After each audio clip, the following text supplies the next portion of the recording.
Feeling like you're so close to this goal, and then you get like a setback or something like that, and wanting to retort to what would be like a childhood response. Roll me, Mac.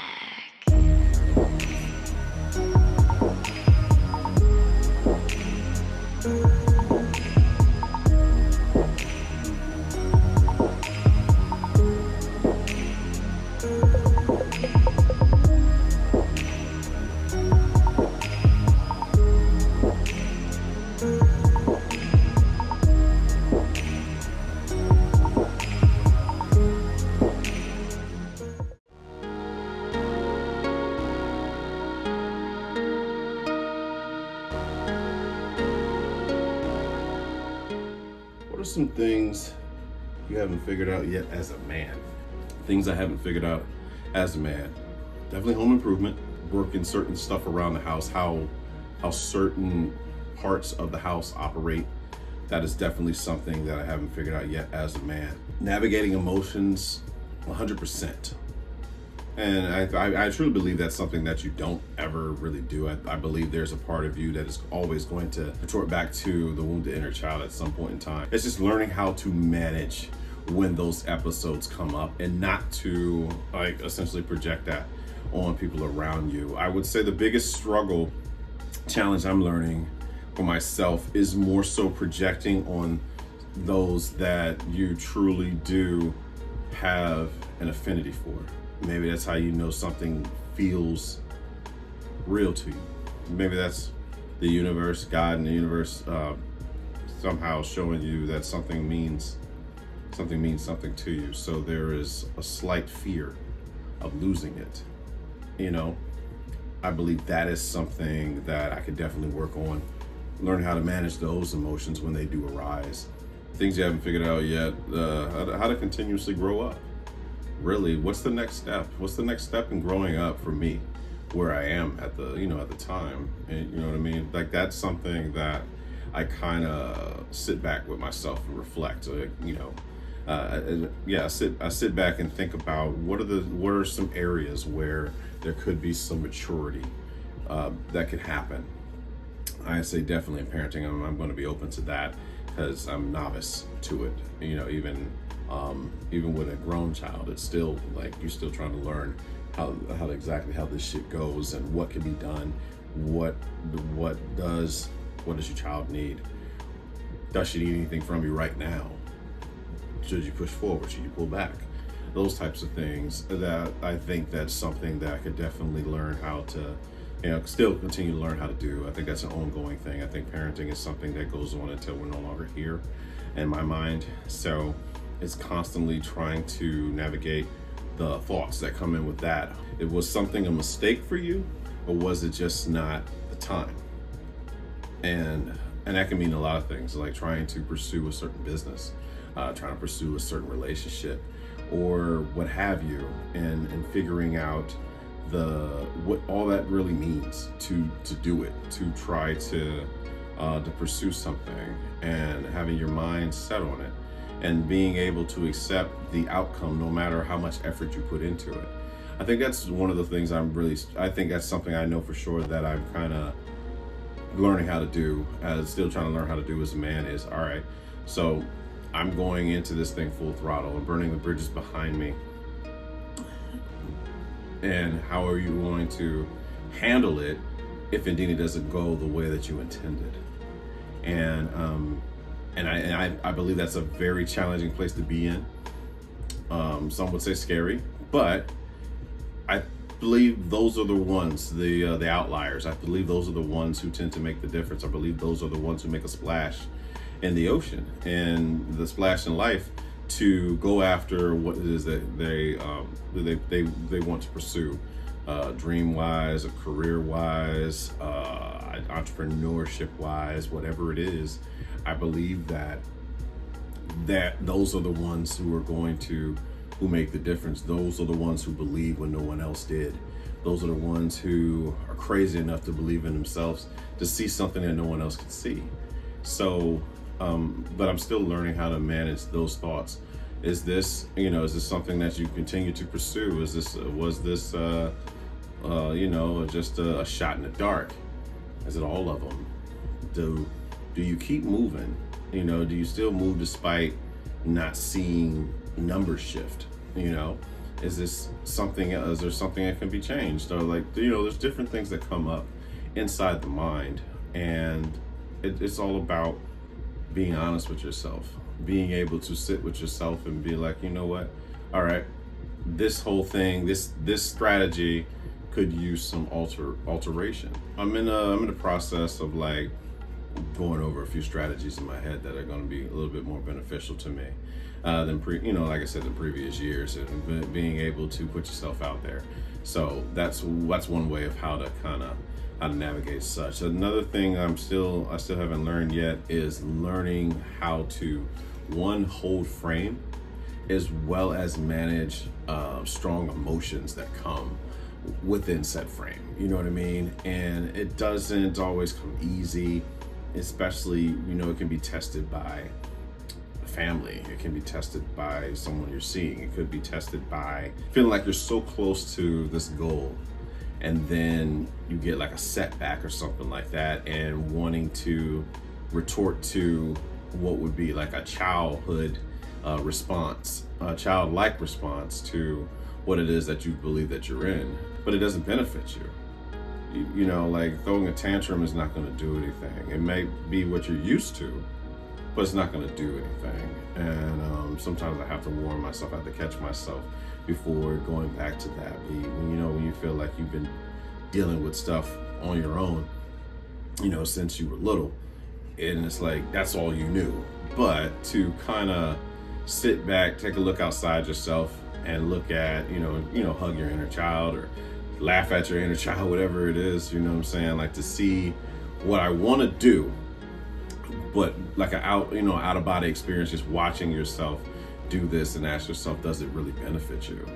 I mean, those things I kind of think about, and still learning how to manage those strong, like I said, the emotions that come up within, holding the frame, and just framing life, period. Let's just call it that. You can break it down into subdivisions, subgroups, but just holding frame in life and managing strong emotions. So it just takes time. It takes time, it takes awareness, it takes mindfulness, and just being able to center yourself. And that's what I'm still navigating too. The learning how to center yourself. Mindfulness is something that I'm still learning as a man. And do you respond to this, or do you remain indifferent and not give this individual this situation attention? Do you not give it a response? I think that's something to navigate, especially as a man, when you're being tested, when somebody is literally trying to project their pain and coming at you in a way that commonly most men would be quick to fight, quick to argue, quick to debate, quick to stand up for something. Or do you hold that Buddhist mindset of remaining unbothered, and remaining calm too, because calm minds win in battle. Calm minds win, and it sucks because the ego, man, the ego wants to jump at a whole list of things, and when the ego feels like it's been attacked, it wants to right the wrongs, and that's how the ego's working when you feel like you've been wronged, because nothing anyone does is about you. It's not to be taken personal, but ego has an identity to defend, and that's something I really do find myself trying to manage. That is like battling that fucking ego when it comes to people and the idea that you have of them in your mind, in your life, and when they don't behave, act the part in your mind and the script you wrote, it becomes frustrating. It becomes a way of just like you have a tantrum on the inside. Like, you do your best not to project that. And I can honestly say I've lived many of those moments. You know what I mean? And even with all the following masculinity, even all those things, you're still human. I'm still human. It's just recognizing it and being able to manage said emotion upon its arrival, and as it comes into your psyche. But still learning how to manage as a man is the separation from boy to man as well, and I'll say in many ways throughout life, just having certain expectations from your parents, maybe, you know what I mean? Like, this idea that you have perfect parents and you don't, and that's it's a wonderful thing to kind of learn, and being able to have grace and look at them and be like, oh wow, they're still trying to figure this shit out just like I am, and I don't have to hold them at such a high pedestal anymore. I think that's part of maturity. I think that's part of growing up, and that's not like that's not saying that your parents are wrong or anything like that. It's saying that you also too are growing. You also did things without knowing. You did the best you could with what you had. And when you become a parent, the same thing, like, you recognize that you see it from their lens, what they were going through, what they didn't really know. They had no idea what they were doing, but they gave you the best in which they felt they had. And just having that grace, I think that's something still you can navigate, especially when triggered. Separating from boy to man with that, it's just, I think we all deal with that. I think girl to woman, that type of thing. But remembering to have grace, remove labels, and see people as human, and just have grace. But unconditional love is still not unconditional tolerance, so we want to have healthy boundaries, but also have grace with said people who might inadvertently project themselves, their pain onto you. So I believe that's something I can still learn to do as a man. I'm still navigating that, and other parts of, like I said, other parts of leadership that you don't even realize that are part of it. And what I mean by that is you're gonna have to let some shit slide, certain things, or you're gonna have to let shit slide and not retort back to, well, they did this to me, so I want them to feel this shit. And some things you just gotta let slide. There's mind the fucks you give, and that's something I'm still navigating as a man. I mean, you can be as calm as you want. It's just about not putting yourself in a position of where someone can make you feel that same shit twice. And I think that's the tough part, especially when it comes to people that we tend to love and what we've been wired to love, as and so you keep allowing that person to come back into your life and do the same shit in hopes that they would do something different. Insanity essentially is what we tend to hold on to. We don't realize we're doing it. It's just the wiring. And again, it's about rewiring. It's, neuroplasticity, where you just create new thoughts and things that your brain can recognize. It's not easy. It's not easy by a long shot, but still navigating it. And I'll say that as a man. But I don't know. I mean, there's more. Like I said, obviously, there's more things that I'm still learning. But that for now is how I'm trying to navigate myself. From that, from what I once was, into who I'm becoming.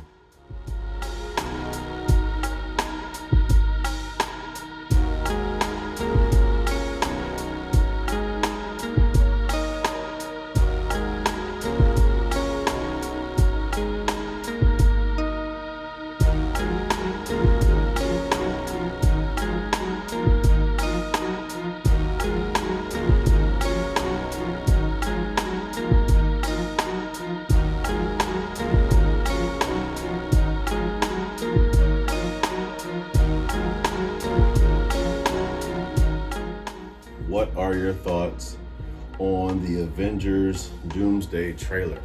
Well, I would say, as a fan of Marvel, in the movies, I didn't read comics growing up, but as a fan of the movies, I haven't seen, outside of Wakanda Forever, Across the Spider-Verse, I don't recall seeing many movies that I just were thrilled about. Thunderbolts, I wasn't that crazy about, it wasn't horrible.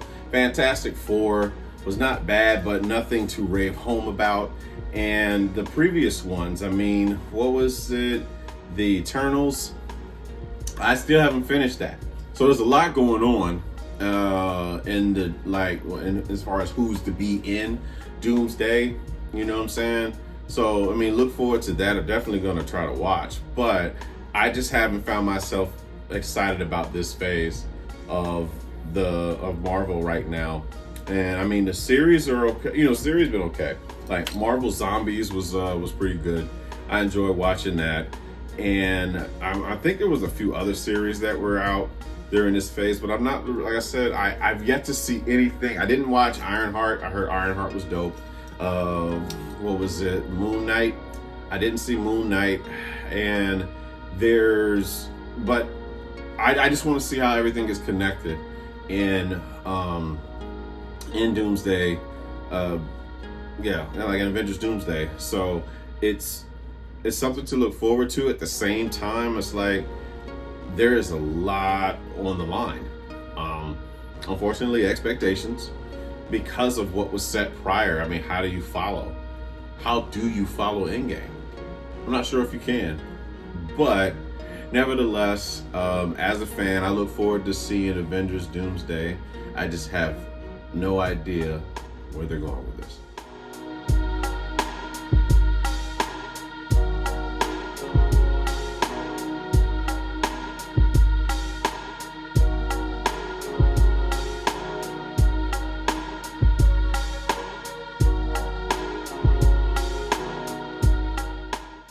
2025 in review. The year itself started off very challenging for me and the family, that's for sure. Getting news about someone who is going to ascend, transition into another realm, and trying to really adjust to what that means as far as your role goes. It's something that you think about quite often. You think about things you could have said. You think about things that could have been done. You think about a lot of those moments that come up when when someone in your family has passed on. But what ends up happening is a lot of reflection and looking into yourself, recognizing how mortal you are. And we had a few people that passed. So a lot of family members going through transitions of not having this particular person in their life anymore that's a very prominent figure in their life. And the rest of us is kind of like, like having our own adjustments, but not, I will say we don't know what it feels like to have that just yet. Some don't know that feeling of having that person be, ascend from this life and move and transition into the next phase of life. So when you do, it got to travel a little bit, you know what I mean? See family. I was able to go see, you know, the family I chose as well a few times down in Miami. I was able to do a few shows, of course. I read up to, I'm still finishing it up. I got a day. Hopefully we'll see if I finish it before the year ends, but I got up to 20 books. I watched over 100. Yeah, I watched over 100 movies. I pretty much like to detail whatever movies that I watched that are new. So I watched over 100 movies. I read read close to 20 books. I switched up my diet. I added a lot more protein to it, and it's made significant difference, I would say, in appearance. This year, I really got into home decor and a sense of artwork. I came across going to the likes of At Home, Ross, Burlington, and I found myself just in love with how art can change the way you look at your home and how it can turn that house into a home. My biggest thing is big cats, and I want to say that like musical pieces as well as like fashion pieces as well. I think fashion pieces, cars, but really on the big cats. So I picked up a lot of tigers, I picked up lions, and they came out pretty dope. The year in review, I turned 40, so I was able to have a lot of parts of my life come together. People from my life, from childhood to military, they were able to show up, man. And I've never really had like, major things about me as an adult. I've had, we've gone to like the beach and stuff like that when I lived in Miami. I remember one time, my best friend and his family was very big and great about, helping me celebrate the birthday, to feel recognized, feel seen. But as far as like an all out, like, man, we're gonna do a whole weekend for your birthday, that was the first time I had that. So it was surreal. I was definitely grateful, man, to each and every one of those brothers that were able to show up, and people that I didn't even know were gonna, show up. I appreciate them being able to do that, and just to feel that scene. It was a moment. I'm not gonna lie, it really was a moment.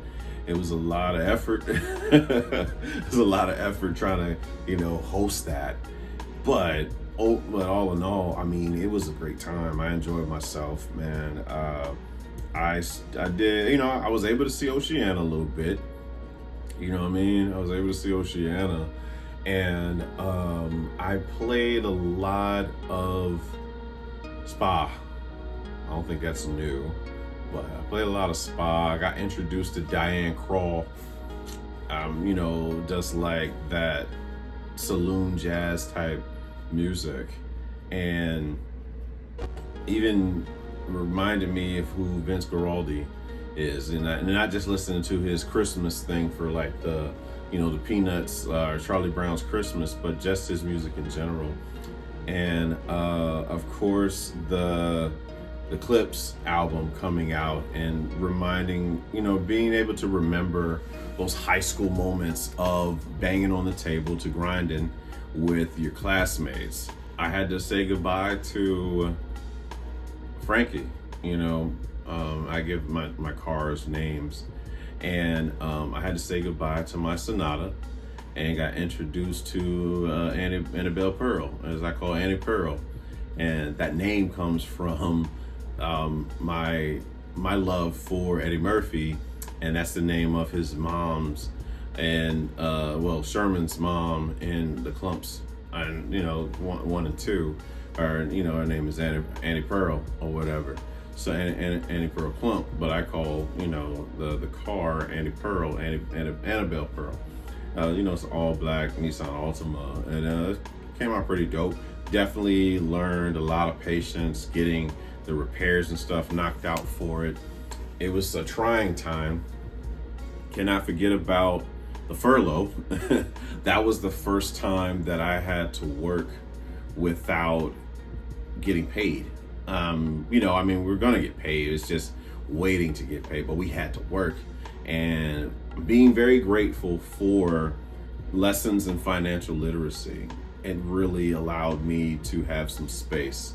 And there were people that were willing to offer to, like a help and stuff like that, like my mom and, other friends and stuff. But you can call it ego, whatever you want to call it. But I had faith that I was going to be okay. Don't get me wrong. It definitely pushed me into a lot of mental gymnastics, even relapse too, for sure. When I say relapse, obviously talking about like porn and shit. But to calm that nerve, it's just, how do you even get like that? It's like remembering your brain is going to go back to what it used to calm itself down. So not to beat yourself up, it's just being honest with your peers, being honest with your audience, and in reminding yourself that you're human, and that sometimes those things do happen, but it's able to kind of separate that. I was able to go home to Virginia for the holiday, and challenging week, very challenging week, but nevertheless I got to see a lot of people that I value, and it's nice to feel value too when you do see them. And some people, sometimes it doesn't always, because sometimes it doesn't always go that way. It doesn't always feel like just because you value them that they value you type thing. So it's nice to have that feeling of being valued, and show that, in their actions, But it's also great to kind of just look at, wow, we made it through the year, and there were few moments where it was challenging. 2025 had its fair share of challenges on a mental level. I don't say losing, but people exiting life. It just goes through that again. Not everybody makes it to the next season in your life. It's like Survivor, and not everybody's going to make it to that next season with you, but be very grateful for the time that you did have. It taught you something. It helped make you who you are today, the present day you. It doesn't get here without going through everything. Everything. It's easy for us to try to sweep whatever under the rug and say like, oh, I wish I never did that, or I'm ashamed of that, or nothing. No, everything that you go through, the things that you enjoy, the things that you hate, it's all part of the process of becoming where you are on the, today. Becoming who you are today, you had to go through everything. And, 2025, it was a lot of realizations. It was a lot of revelations. It was a lot of things being revealed to you, as you focus on yourself, and then having some people project their pain onto you, and learning from it, and not taking it personal, and recognizing that when you start doing what's best for you, it's going to piss some people off, and you'd be surprised who that is. And it's been a while since I've done this, but I think I'll do it even on the show. If there's, ask God in the universe, if there's anybody or anything that's not meant to be in my life anymore, I ask that you remove it. You know what I mean?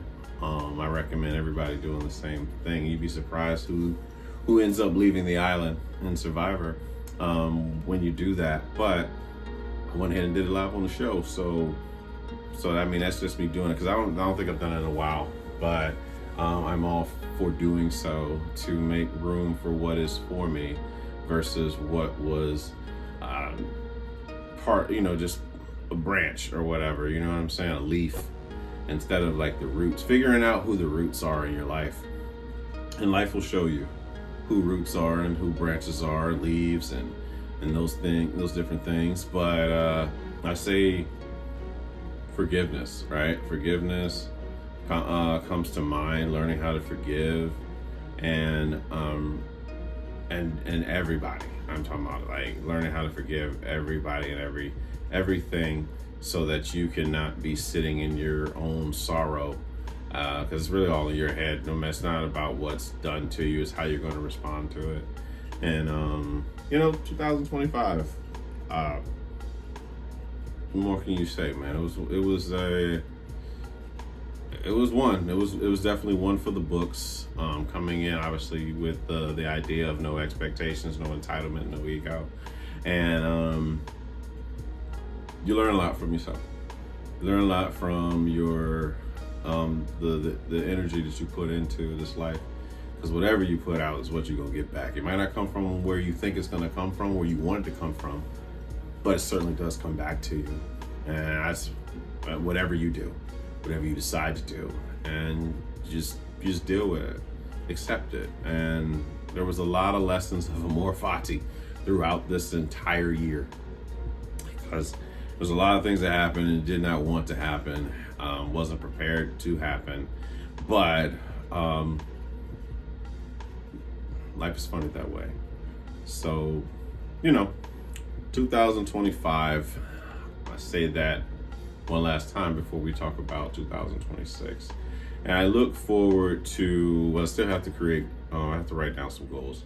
I keep goals in my refrigerator and stuff, but I want to be able to navigate all that stuff. I'm going to get that done between now and the rest of this week, and hopefully get this thing up to upload it before the new year starts. We'll see. I'll be working my ass off to make sure that I do that for the people that really do look forward to these episodes. And that's what I want to say about 2025 too. Thank you to everyone who watched throughout the year, any part of the year, shared it, that liked or commented on a show, that was able to follow the TikTok before I got hacked. But there's a new one. It's Ask Rome Clips. You can look on TikTok for @Ask Rome Clips, like ASKROMECLIPS, and you'll be able to follow content from the show again. And so hopefully it works just a little bit more effectively in that manner. But it's interesting to just kind of see yourself grow as a person, as a man, as a human, and also to not beat yourself up when the process takes a little bit longer than anticipated, and not get discouraged, to be encouraged to continuously put forth effort and keep in mind that it's effort over reward. But 2026, I'm sending positive and healing energy to everyone that is watching this. I am sending covering for you and your families as you navigate through 2026, in hopes that it brings you the strength that you'll need for what's to come. Let's just say that. I won't say there's going to be all the days that you are going to want to have, days where everything you wanted to happen that day. There's going to be some days where there will be some aversion going on, and there's going to be days that you desire, and just being able to accept both of them is what I want to send out there. So thank you to you guys again for watching Ask Rome for as long as you have, since its inception in November of 2020. Yeah, that's when I started. It was November of 2020 during COVID, right during COVID. But we're still here. More growing to do. Great things are certainly in the process.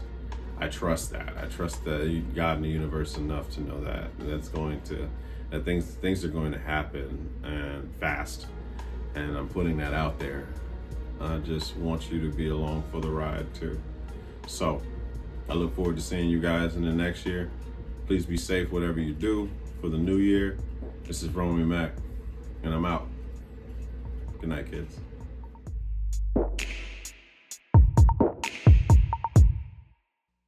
Romy Mac.